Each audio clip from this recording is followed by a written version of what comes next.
Yeah. So again, your needs for iron throughout childhood are pretty like similar between boys and girls. And then it mostly increases, theoretically increases for both boys and girls throughout teenage years because of that growth and needing like more red blood cells. And then you're becoming more active, potentially engaging in your sport more. And so just more oxygen transfer.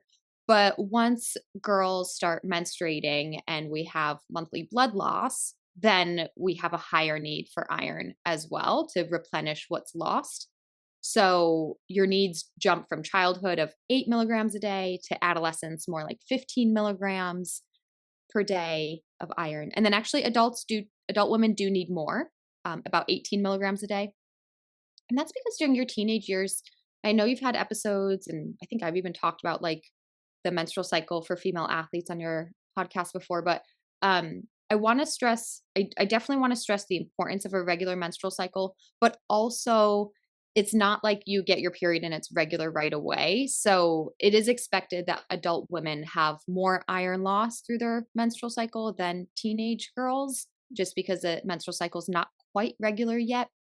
I say that with caution because I don't want you to assume that if it's irregular, you're fine. Like, but it does take time to establish normal.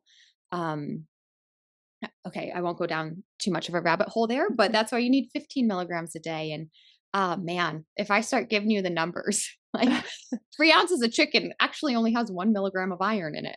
Right. That's So, not very yeah, I was going to ask what food should they be focusing on to meet those iron needs? yeah. So I do, if you can, if you can keep, if you're a parent watching, if you can keep your teenager eating meat, I think it's really important. I'm not anti vegan or vegetarian diets, but I do think for growth and development, getting iron through meat is going to be a lot easier throughout these teenage years because it does take a lot of effort and intention to get enough iron on a plant based diet. And that's probably something that isn't going to come easy to a 12-year-old. Um, and I've seen a lot more success in adolescent athletes that are eating meat. So that's going to be really helpful. And red meat is going to be your biggest source of iron. So whenever you can sneak that in whatever ways, whether it's steak or ground beef or a hamburger, having that a couple times a week would be great. But there are other sources, and I don't want to knock the plant-based sources, but you just might need to be a little like creative. So let's see, like the skin of potatoes has iron in it. Raisins have iron. Dried apricots have iron. Some nuts are a good source of iron. Quinoa has iron.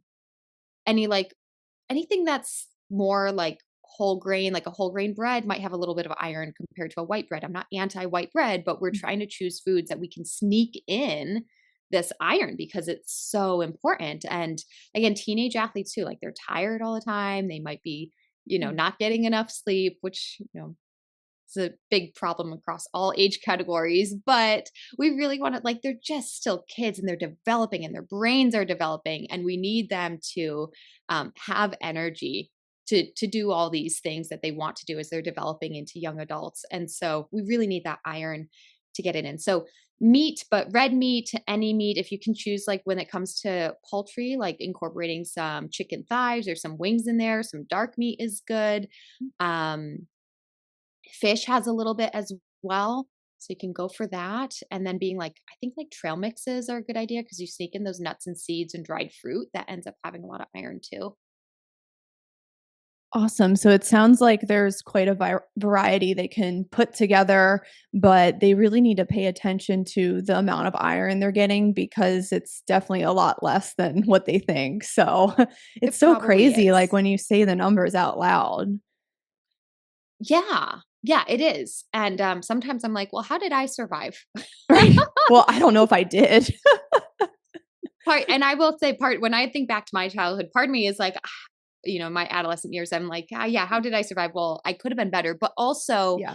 I will say that, our like, the nutrition culture has changed so much, and, like, when I grew up, like, I I don't know, we were eating family dinners, and, I did have, like, full, complete meals, and like some of that has changed culturally. Also, like there's a bigger push for like plant-based diets, and with social media, girls can be a lot more influenced to diet during their teenage years or cut calories or count calories. Whereas a lot of people, that some people started that in their teenage years, but I think a lot of athletes weren't even exposed to that 20 years ago. They didn't have food tracking apps, and now they are exposed to it. And so you can very easily go down the wrong path.